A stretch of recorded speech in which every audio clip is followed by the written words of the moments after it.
All right, let's dive in.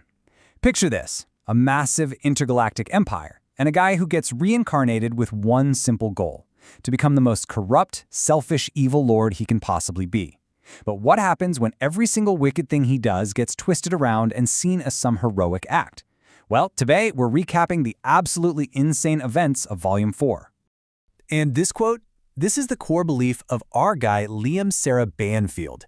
He is trying his absolute hardest to be a total tyrant, but it seems like the entire universe, not to mention this mysterious being called the Guide, just keeps conspiring to make him a hero.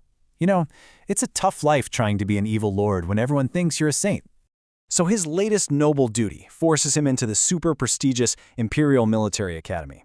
Now for Liam, this isn't some great honor. It's basically a prison. His plan is simple. Use his ridiculous amount of money and shady tactics to bribe his way to an easy, comfy campus life. But the thing is, the Academy is just a smaller version of the Empire itself, a total battlefield of class warfare and political games with a whole new set of rules and some powerful new enemies. So as Liam gets ready for his education, he has to make a pretty tough choice. And it leads to a long and pretty painful separation that's really going to test the people he leaves behind. Liam heads off to the academy with his little leech of a companion, the former Prince Wallace. But he has to leave his fiancée Rosetta behind. She isn't just sitting around, though. Nope.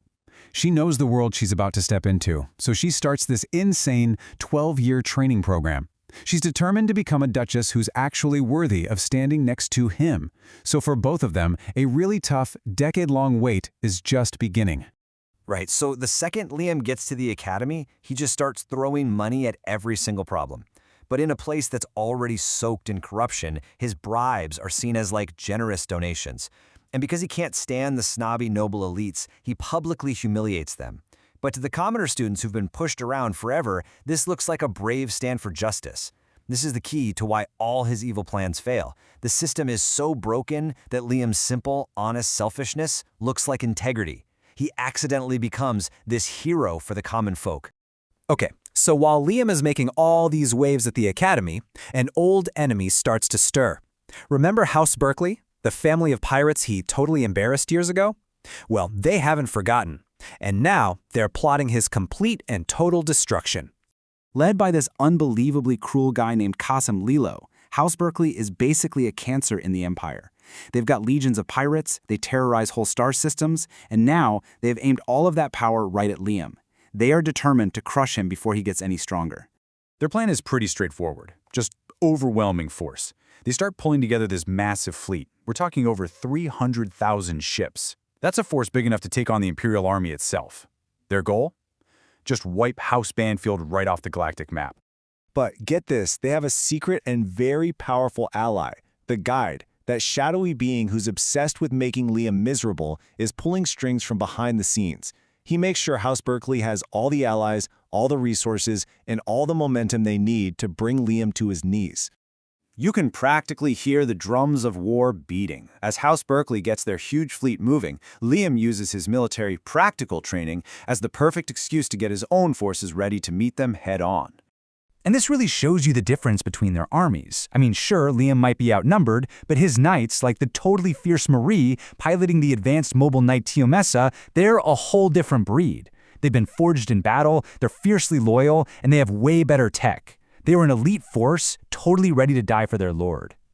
The battle is just a storm of fire and steel. The Berkeley fleet attacks, super arrogant because of their numbers, only to get hit with skill and tech they couldn't even dream of. Liam's crazy strategies completely outplay them, and just when you think it's over, he unleashes his ultimate weapon, Avid, this monstrous flagship with a forbidden one-shot cannon that just vaporizes a third of their fleet in a single blast. It's not even a battle, it's a complete slaughter. So, with the battle won, the real war can begin. In the aftermath, Liam shows the galaxy his true evil lord's side. He orders the public execution of every single adult member of House Berkeley. It is a ruthless, brutal act that solidifies his fearsome reputation all across the Empire. The war is over. The pirates are literally space dust. Victory should be sweet, right?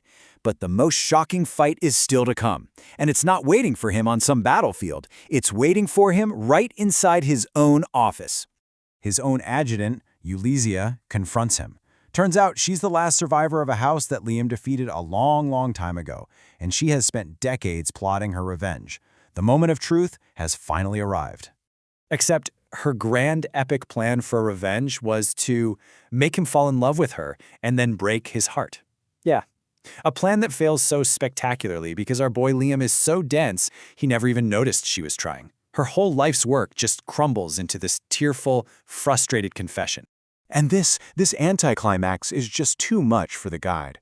He is so enraged by this pathetic failure that he finally reveals himself, freezing time to confront Liam face to face. And he just spills everything. How he's been manipulating everything all along, trying to make Liam miserable, only to accidentally turn him into this beloved hero. So after that bombshell, and after the guide fled in a total rage because Liam was overwhelmingly grateful for all his help, Liam's military service finally comes to an end. He gets promoted to general in the reserve forces, and his power, wealth, and influence are now at just staggering new heights. His old enemies are gone. The truth about his so-called guardian angel is out. So now Liam sets his sights on the very heart of the Empire, the capital planet. It's time to consolidate his power and get ready for all the new enemies that his meteoric rise has definitely created. But a new, much sneakier war is already brewing in the shadows of the capital. Powerful nobles who are threatened by his rise have decided it's time to strike. And their first target isn't Liam himself, but the one being he trusts more than anyone, his android maid, Amaji. The pieces are all set for Volume 5, where the political battlefield might just turn out to be deadlier than any war fought among the stars. Plot capsule.